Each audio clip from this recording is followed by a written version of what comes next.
Bonjour à toutes et à tous, bienvenue dans ce nouvel épisode du Cogiteur où on va parler de la France. Et croyez-moi, si vous vous sentez incompétent dans votre travail, après cette vidéo ça ira mieux. Bon allez, on perd pas plus de temps, c'est parti. Bon mais avant de commencer, tout le monde s'abonne, et vite, vite j'ai dit. Bon, aujourd'hui, c'est une affaire qui concerne la France, mais un peu le monde entier quand même en quelque sorte, vous allez voir. Déjà, je vais vous présenter l'élément central de toute notre histoire, le Rainbow Warrior. Alors dit comme ça, on pourrait croire que c'est une nouvelle machination woke, mais pas du tout. Baptisé à l'origine Sir William Hardy pour rendre hommage à Sir William Hardy, un biologiste britannique. Alors, pourquoi est-ce qu'il a eu son nom sur un bateau? J'en ai aucune idée. Bon, soyez contents, je fais des vidéos, c'est déjà bien. En 1977, l'organisation écologiste Greenpeace achète le navire et en fait un symbole de sa lutte contre les menaces qui pèsent sur l'environnement. L'organisation souille totalement Sir William Hardy et renomme l'embarcation le Rainbow Warrior, en référence à une légende amérindienne selon laquelle les peuples se lèveraient pour défendre la terre, de la merde quoi. Ça y est, je suis démonétisé? Bon. Mais imaginez 2 secondes s'ils faisaient ça dans l'armée, il y aurait des bateaux qui seraient nommés « Viens je t'attends » ou « Je te poutre ». Greenpeace, je pense que vous en avez déjà entendu parler, a été fondée en 1971 et c'est une organisation non gouvernementale qui a pour but de promouvoir la paix et défendre l'environnement. L'ennemi numéro 1 des États-Unis. L'organisation est notamment connue pour ses grandes campagnes axées sur des questions telles que le changement climatique, la déforestation, le désarmement nucléaire et le harcèlement dans la rue où ils sont présents à chaque coin où il y a un peu de monde pour te gratter 5 balles. Et tu peux faire la feinte avec tes écouteurs, ils te lâchent pas, c'est insupportable. Bref, suite à son acquisition, le Rainbow Warrior est rapidement devenu le navire amiral de Greenpeace et il a participé à de nombreuses campagnes qui ont fait la une des journaux du monde entier. En 1978, il se rend sur l'île d'Amchitka, en Alaska, pour protester contre les essais nucléaires américains. Et un an plus tard, c'est là qu'il entre définitivement dans l'histoire en interrompant la chasse aux phoques annuelle au Canada, et ce qui va lui valoir un gros coup de projecteur. Le navire et son équipage ont aussi joué un rôle crucial en aidant à évacuer les habitants de l'atoll Rongelap, dans les îles Marshall, qui souffraient des effets néfastes des essais nucléaires américains. Vous savez, ceux qui envoient des missiles dans l'espace. Mais bien sûr, l'engagement le plus marquant du Rainbow Warrior est sa lutte contre les essais nucléaires français dans le Pacifique. Et bah oui, c'est plus simple de s'en prendre aux Français. Les Américains font leurs tests dans l'espace. Tu l'envoies comment le Rainbow Warrior dans l'atmosphère? Et puis de toute façon, ils vont faire quoi les Français? Ils gagnent plus une guerre depuis 40 ans. S'il y a bien une nation à faire chier, c'est eux. Donc à partir de 1983, Greenpeace entreprend de dénoncer l'impact environnemental de ces essais sur les eaux vierges et les écosystèmes fragiles de la région. L'équipage du navire et les militants documentent sans relâche les effets des retombées. Et cela finit par avoir un petit retentissement au niveau international. Ça poucave à tout va, la communauté internationale commence à s'intéresser à la question et la France aime pas ça. Le gouvernement français, dirigé à ce moment-là par François Mitterrand, est déterminé à maintenir ses capacités nucléaires et perçoit l'intervention des militants pieds nus de Greenpeace comme une menace pour sa sécurité nationale. Vous l'avez compris, le décor est planté pour une confrontation entre les militants écologistes et l'État français, ce qui donnera lieu aux événements du 10 juillet 1985. Dans la nuit du 10 juillet 1985, le Rainbow Warrior est amarré à Auckland en Nouvelle-Zélande. C'est très loin de la France, c'est là où Bilbo le Hobbit a sa maison. Le navire vient d'achever une campagne réussie contre la pêche japonaise au filet dans le Pacifique et se prépare pour sa prochaine mission. Il doit se rendre à l'atoll Moruroa où ils vont protester contre les essais nucléaires français. Le Rainbow Warrior doit être le navire amiral d'une flotte qui doit aller causer des ennuis à la France qui fait joujou avec des bombes là-bas. Le problème, c'est que ce n'est pas la première fois que cela se produit. En 1972 déjà, un navire de Greenpeace avait navigué dans la zone pour empêcher les essais nucléaires français. Et ça suffit maintenant! Si les hippies de Greenpeace veulent aller emmerder les Canadiens qui chassent du phoque ou les Japonais qui pêchent leurs sushis, pas de problème. Mais nous les Français, ces derniers temps, on en a pris plein la gueule. Alors vous allez nous laisser tester nos armes pour la paix.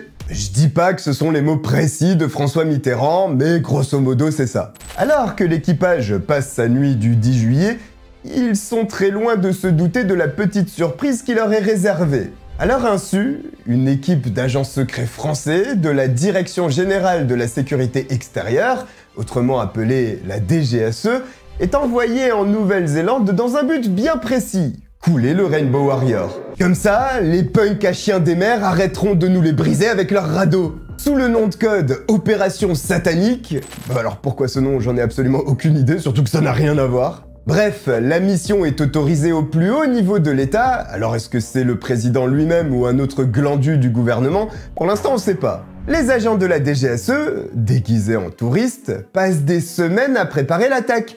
Ils inspectent le port d'Auckland, étudient le moindre mouvement du navire et s'entraînent même à poser des mines sur une réplique de la coque du Rainbow Warrior. Enfin, c'est le jour J. Le plan est exécuté avec une précision qui fait froid dans le dos. À 23h38, 2 explosions sous-marines secouent le Rainbow Warrior, créant un trou béant sur son flanc et le faisant rapidement prendre l'eau. L'équipage se précipite pour abandonner le navire en perdition, mais le photographe portugais Fernando Pereira retourne à l'intérieur pour récupérer son matériel photo. Malheureusement, il est pris au piège et se noie. C'est la première attaque terroriste de la Nouvelle-Zélande, personne ne le sait. Mais le pire, c'est que cela a été perpétré par un pays allié. La police et les services d'urgence lancent une opération de sauvetage désespérée, mais il est trop tard. Ni Fernando Pereira, ni le Rainbow Warrior ne peuvent être sauvés. Pas mal, non? C'est français. Au départ, il n'y a pas de suspect clair pour l'attaque, mais la DGSE, ça reste le service public français, et sa devise qui va avec, le strict minimum pour ta pomme. Une enquête rapide et approfondie va révéler la choquante vérité derrière tout ça. Dans les heures et les jours qui suivent l'attaque contre le Rainbow Warrior, la police néo-zélandaise, oui, ça existe, lance une vaste enquête. Elle se rend rapidement compte que les explosions ne sont pas le résultat d'un accident, mais bien d'un acte millimétré et parfaitement planifié. Ce qu'elle ignore en revanche, c'est qui a commis cet attentat et pourquoi viser Greenpeace. Compte tenu qu'il s'agissait bien d'un acte de terrorisme, de la nature politique du groupe Greenpeace, et de cet acte de violence évident à leur encontre, le service de renseignement néo-zélandais est directement impliqué. Il est rapidement apparu qu'il y a un nombre suspect de Français qui gravitent autour de l'incident. Et pour les enquêteurs, il est évident qu'ils ont reçu un soutien gouvernemental parce qu'ils possèdent de fausses pièces d'identité très sophistiquées. Bon, pour la faire courte, la DGSE a arrêté de travailler à 16h en laissant en plan derrière elle tous les indices. Les services de renseignement néo-zélandais n'ont qu'à eu à se pencher. Bien évidemment, la France nie immédiatement toute implication dans l'attentat. Au fur et à mesure que l'enquête progresse, des indices émergent. Des témoins affirment avoir aperçu des individus suspects proches du Rainbow Warrior la veille de l'attaque. Dans le même temps, la police trouve des restes des mines qui ont été utilisées lors de l'attentat et qui démontrent une haute expertise militaire. Et ça ne loupe pas, 2 ressortissants français sont arrêtés, Alain Maffard et Dominique Prieur, qui sont considérés comme impliqués dans l'attentat. Cela devient encore plus embarrassant pour la DGSE lorsque tous les autres agents secrets de l'opération sont identifiés. Mais comment les 2 Français se sont fait capturer? Alain Maffard et Dominique Prieur se faisaient passer pour un couple répondant au nom des époux Thurange de nationalité suisse. Écoutez bien maintenant, parce que c'est là que ça devient drôle. Ils sont facilement arrêtés par la police néo-zélandaise à cause de la camionnette qu'ils ont louée pour récupérer les plongeurs qui avaient placé les mines. Car oui, du fait des nombreux cambriolages qui ont eu lieu les jours précédents sur le port, un vigile avait été placé là, et il a vu la camionnette qui attendait les 2 plongeurs garés dans un coin discret. Le vigile a noté la plaque d'immatriculation et c'est ce qui a permis de remonter jusqu'à eux. Non mais c'est abusé là, les espions français se font choper par un vieux vigile. Faudrait penser à augmenter le budget des formations à la DGSE, non? Et c'est comme ça que le 12 juillet à 9h du matin, la police néo-zélandaise les cueille à l'aéroport d'Auckland où ils avaient loué la camionnette. Les protagonistes ayant posé les bombes sont définitivement identifiés à cause de leurs empreintes digitales retrouvées sous le canot qui a permis d'aller jusqu'au bateau. À cette époque, la technique pour extraire les empreintes digitales sur un objet ayant séjourné dans l'eau est très peu répandue. Simplement, à ce moment à Auckland, il y avait une équipe d'experts justement dans ce domaine et c'est ce qui a permis de relever ces empreintes. Non mais quelle bande de bras cassés! Les deux agents sont inculpés le 23 juillet 1985 pour meurtre, incendie volontaire et association de malfaiteurs. Le Premier ministre néo-zélandais David Lange vise des éléments étrangers en parlant implicitement de la France. Le 26 juillet, la justice néo-zélandaise délivre un mandat d'arrêt international à l'encontre de 6 agents de la DGSE qu'elle a identifiés. Ils étaient tous passagers du voilier UVA qui avait levé l'ancre la veille à Auckland avant d'être récupérés en pleine mer par le sous-marin nucléaire français Ruby qui a torpillé leur embarcation. Je sais pas si vous vous rendez compte là, mais ils ont tout faux du début à la fin. Face à tout ce foutoir et aux preuves qui rendent évidente l'implication de l'État français, François Mitterrand et son gouvernement sont obligés de faire face au scandale. Le 20 septembre 1985, le Premier ministre français, Pinocchio... Ah non, Laurent Fabius, pardon, qui avait fait une déclaration quelque temps auparavant pour nier toute implication du gouvernement français, est obligé d'admettre à la télévision que les services français ont mené une opération contre le Rainbow Warrior. 25 ans plus tard, on apprendra que toute cette opération a été validée tout en haut par François Mitterrand.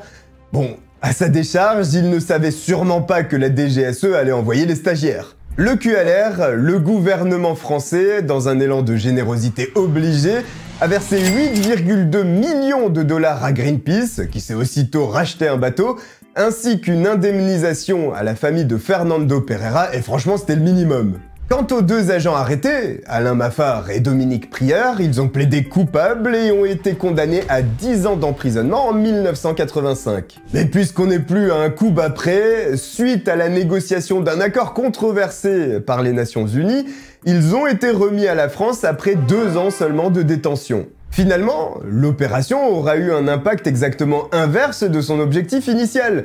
L'opinion publique française a été choquée que son propre président puisse prendre une telle initiative et a donc voté pour un nouveau candidat en 1988. Ah bah non, il a été réélu en fait. C'est un peu normal quand on y pense, parce que si on a un président qui fait du travail de président, on manifeste contre qui nous ? Et surtout, l'affaire du Rainbow Warrior a fait une publicité monstrueuse à la cause écologiste qui aujourd'hui est prise au... Ah bah non, ils s'en foutent toujours autant. Après attention, hein, pas de discours alarmant, le Bangladesh c'est toujours pas sous les eaux, donc ils peuvent continuer à faire nos vêtements là. Bref, voici pour l'honteuse histoire du Rainbow Warrior, un échec à la française. Si ça vous a plu, n'hésitez pas à vous abonner en activant la cloche, à me suivre sur les réseaux sociaux, et je vous dis à très bientôt. Allez, à plus.